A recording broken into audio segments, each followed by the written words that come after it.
নমস্কার, কেমন আছেন আপনারা সবাই? আমার চ্যানেলে আপনাদেরকে অনেক অনেক স্বাগত। আবারও চলে এসেছি নতুন একটি ব্লগ নিয়ে।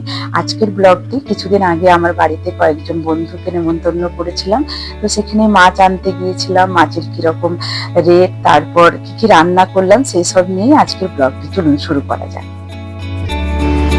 আজকে আবার যাচ্ছি বাংলাদেশি মার্কেটে মাছ কেনার জন্য। চলুন আপনাদেরকেও দেখাবো কতটা মাছ কিনছি, ইলিশ মাছ পাবো কিনা সেটা জানি না।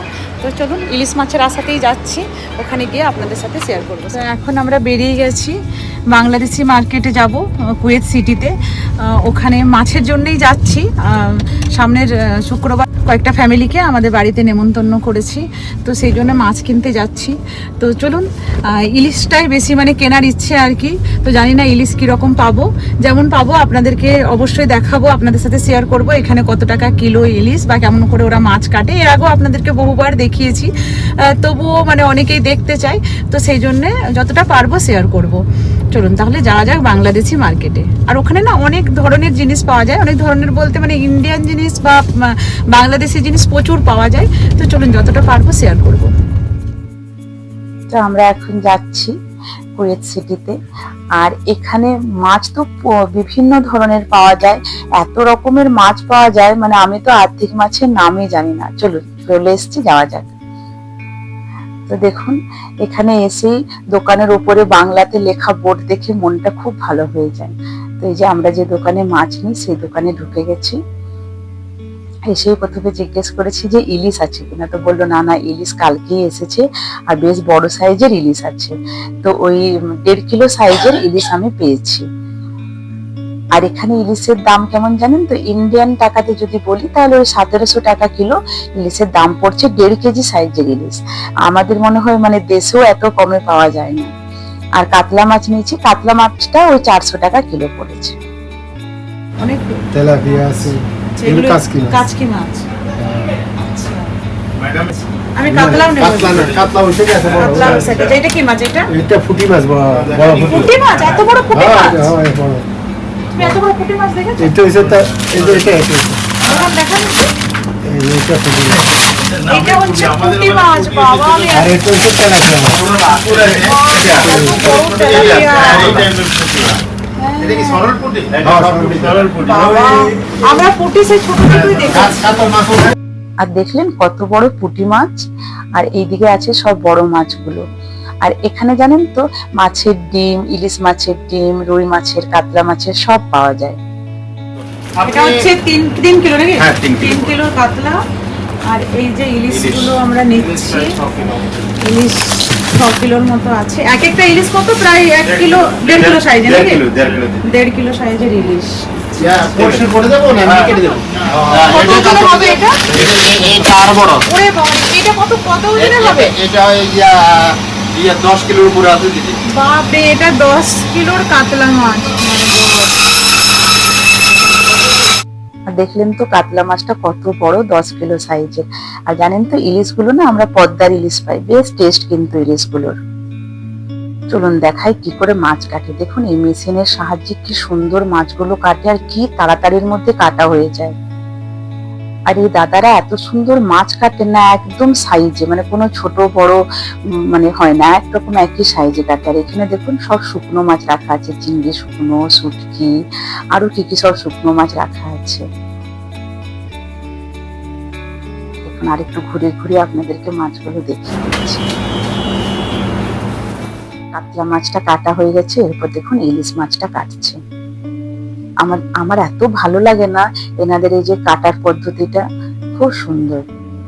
একটু রিস্কও আছে, মানে এদিক ওদিক হলে হাত কেটে যাওয়ার খুব চান্স আছে, বাট এনারা তো মানে অভ্যস্ত কেটে কেটে, তাই খুব সুন্দর করে কাটে। দেখুন,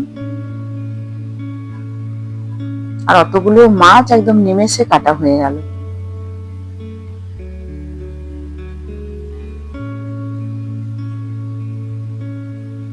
একবার যদি এই মার্কেটে চলে আসেন তাহলে আর কোনো চিন্তা নেই। শাক সবজি, তারপর মাছ, মানে শাক সবজিও আপনি যা চাইবেন তাই এখানে পাওয়া যায়। কচুর লতি থেকে, কচু পাতা থেকে শুরু করে, মানে এমন কিছু সবজি নেই যে পাওয়া যায় না এখানে।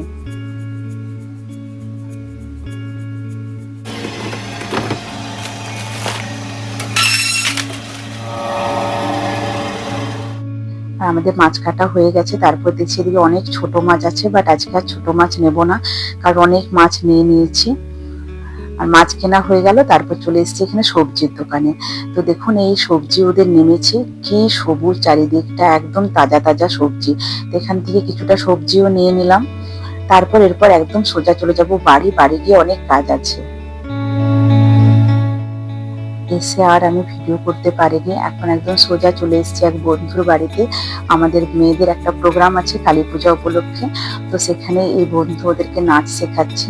আর আজকে হচ্ছে বুধবার, তো গিয়ে তো অনেক কাজ আছে, যে সব সবজি মাছ টাছ এনেছি ওগুলোকে বেশ ধুয়ে টুয়ে ভাবছি রাত্রেবেলায় রেখে দেবো, কারণ কাল থেকে তো একটু রান্না শুরু করতে হবে। শুক্রবার দিন আমার প্রায় 8 জন ফ্যামিলিকে নেমন্তন্ন করা হয়েছে।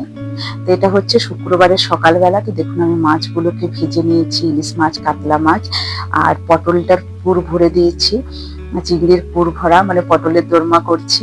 তো সেই জন্য পুরটা ভরে পটলটা ভেজে রাখছি। বাকি গ্রেভিগুলো আমি কালকেই করব, শুক্রবার সকালেই করব, আজ একটু এগিয়ে রাখছি। আর আজকে হচ্ছে বৃহস্পতিবারের সন্ধ্যেবেলা, আজকেও চলে এসেছি রিহার্সেলে। আমাদের ওই যে বললাম না যে কালী পুজো উপলক্ষে যে প্রোগ্রাম হবে, সেখানে একটা ফ্যাশন শো হচ্ছে, তো সেখানেই এসেছি। এখানে আমাদের বাচ্চারাও ফ্যাশন শোতে পার্টিসিপেট করছে। তো সেই সব মিলিয়ে এখানে একটু আড্ডা গল্প, সবাই এসেছে, তার সাথে চা সিঙ্গারার ব্যবস্থাও আছে। তো চলুন আমিও একটু আড্ডা দিই, তারপর বাড়িতে গিয়ে তো আবার কিছুটা কাজ এগিয়ে রাখতেই হবে, কারণ কালকে সকাল থেকে তো আর একদম টাইম পাবো না, প্রচুর রান্না বান্না আছে। চলুন একটু গল্প করে তারপর বাড়ি চলে যাব। তো আমি রিহার্সেল থেকে এসে দেখছি উষারানী চলে এসেছে। ওকে আসতে বলেছিলাম যে আজকে পেঁয়াজ গুলো কেটে রেখে দিলে কাল রান্না। উষারানী চলে এসেছে, আজকে হচ্ছে বৃহস্পতিবার সন্ধ্যেবেলা, ও এসে এখন পেঁয়াজ এসব কেটে দিচ্ছে।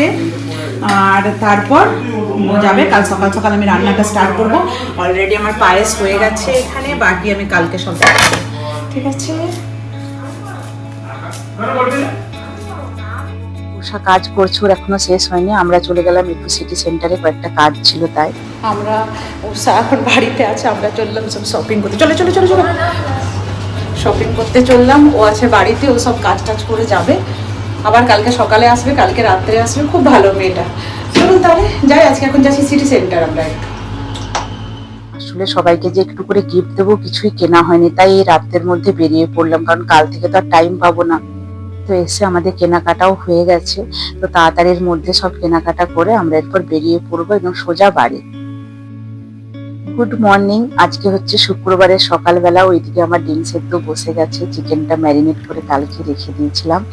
আগে মাটনটা ম্যারিনেট করে কালকে রেখে দিয়েছিলাম। এখন মাটনটাকে বসিয়ে দিই, কারণ মাটনটাতে অনেকটা টাইম লাগবে, আর অনেকটাই মাটন, তো বেশ অনেকটা টাইম লাগবে। তাই একটা গ্যাসে আমি বসিয়ে দেবো মাটনটা, ওটা আস্তে আস্তে হবে, তারপর আমি বাকি সব রান্নাগুলো করে নেব। আর জানেন তো আজকে সকালে উঠে আমার প্রায় 102-এর ওপর জ্বর, গলা ব্যথা, মানে ভীষণ শরীরটা খারাপ। তো জানি না কি করে কি করব। এদিকে আমি ছোট আলুর দম বানাবো, তার মশলাটা বানিয়ে নিচ্ছি।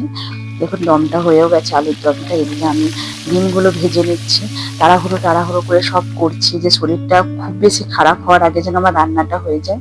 আর এদিকে দেখুন উষারানী চলে এসছে, এসে ময়দাটাও মেখে নিয়েছে, মটরশুঁটির কচুরি করব তার জন্য। আর দেখুন মাটনটার কালারটা কি হয়েছে, ওয়াও। আর এদিকে আমার দেখুন মটরশুঁটির পুরটাও বানানো হয়ে গেছে।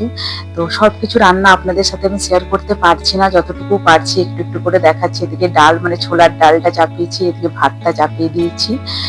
এদিকে চিংড়িটা আমি ধুয়ে রেখেছি, এটা চিংড়ি একটু ফ্রাই করব স্টার্টারের জন্য। আর দেখুন এখানে আমি প্রায় সব সসগুলো সাজিয়ে নিয়েছি। এখানে ল্যাংচা আর জিলিপি আনা হয়েছে, আর পায়েস বানিয়েছি, এই থাকছে মিষ্টি। তো সবকিছুই মোটামুটি আমি একটু তাড়াতাড়ি করে নিচ্ছি, কারণ যত সময় যাচ্ছে শরীরটা ভীষণ খারাপ লাগছে। এটা হচ্ছে চাটনি, আর এখানে কিছু স্ন্যাক্সের জন্য আমি ওই অলিভ, চিজ এগুলো সব রেখেছি।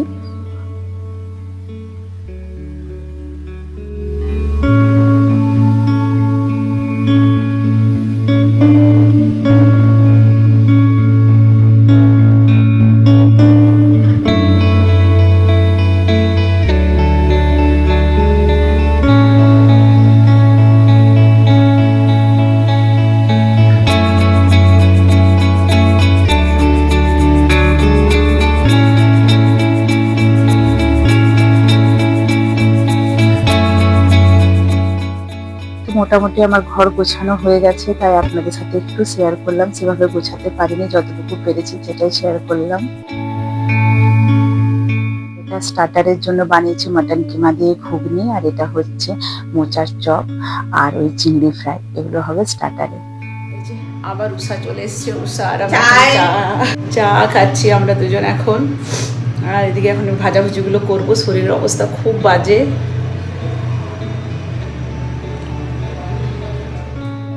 তো দেখুন মোটামুটি আমার সব হয়ে গেছে গোছানো, সন্ধে দেওয়া হয়ে গেছে, আর জাস্ট এরপর গেস্ট আসার অপেক্ষা। গেস্ট এলে তাড়াতাড়ির মধ্যে সব ভাজাগুলো করে নেবো। ভাজাগুলো যদিও আমি স্টার্ট করেছি, কারণ আর টাইম নেই, এরপর সবাই চলেই আসবে, প্রায় 7:30 বেজে পেরিয়ে গেছে। একটু ঘুরিয়ে ঘুরিয়ে দেখাচ্ছি আপনাদেরকে।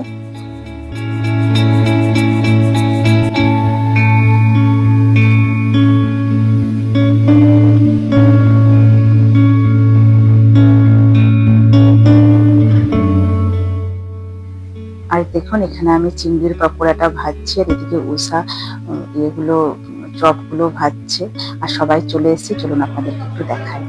আর দেখুন সবাই চলে এসেছে, সবার স্টার্টার খাওয়া হয়েও গেছে, তারপর সবাই গল্প করছে। আমি জানেন তো একদমই ভিডিও করতে পারিনি, ভুলে গেছি।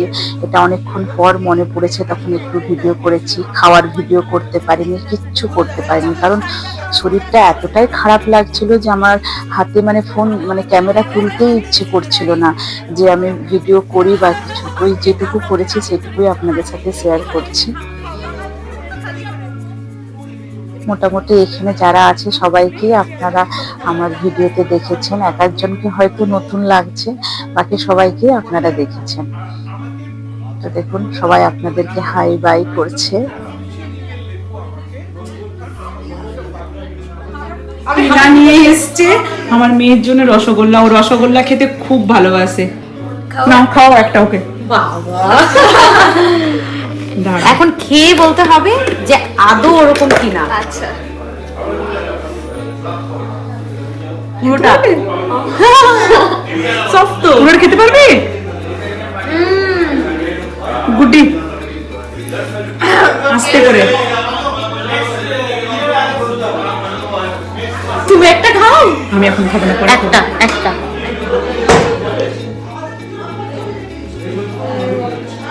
ঠিক আছে বাবা, থ্যাংক ইউ তোমাদেরকে, এতদিন পর রসগোল্লা খেলাম। আরো খাওয়াবো নেক্সট। টিনা যে রসগোল্লাটা এনেছিল দুর্দান্ত টেস্ট, অনেকদিন পর রসগোল্লা খেলাম। আর দেখুন আমি খাবারের ভিডিও নিতে পারিনি, কয়েকটা ছবি আমার বন্ধুরা নিয়েছিল, সেখান থেকে শেয়ার করলাম। মেনুগুলো আর বলতে পারছি না, প্রচন্ড গলাতে ব্যথা। আর দেখুন সবাই চলে গেছে, আমি একটু ব্যালকনিতে বেরিয়ে আপনাদের সাথে একটু বাইরেটা ভিডিও শেয়ার করছি। আর খুব খারাপ লাগছিল, সবাই খুব তাড়াতাড়ি চলে গেছে, কারণ আমার শরীরের অবস্থা এতটাই খারাপ হয়ে গেছিল, কারোর সাথে কথাই বলতে পারছি না, কথা বললে এত কাশি হচ্ছিল। তো তাই আমার অবস্থা দেখে সবাই তাড়াতাড়ি উঠে গেছে, নাহলে তো সেই 2:30-3টে পর্যন্ত আড্ডা হয়, সবাই 12:30টার মধ্যেই চলে গেছে। তো চলুন এরপর এখন প্রায় রাত 1টার মতো বাজছে, দেখুন তাও বাইরে কত গাড়ি যাচ্ছে, কত আলো। চলুন এরপর শুয়ে পড়ি, কারণ শরীরটা ভীষণ খারাপ লাগছে। আবার দেখা হবে নতুন একটি ব্লগের সাথে। আর আমার ভিডিও যদি একটু ভালো লেগে থাকে তাহলে আমার চ্যানেলটিকে সাবস্ক্রাইব করে দেওয়ার অনুরোধ রইল। আপনারা খুব ভালো থাকবেন, সুস্থ থাকবেন ও হাসি খুশি থাকবেন। Tata, good night.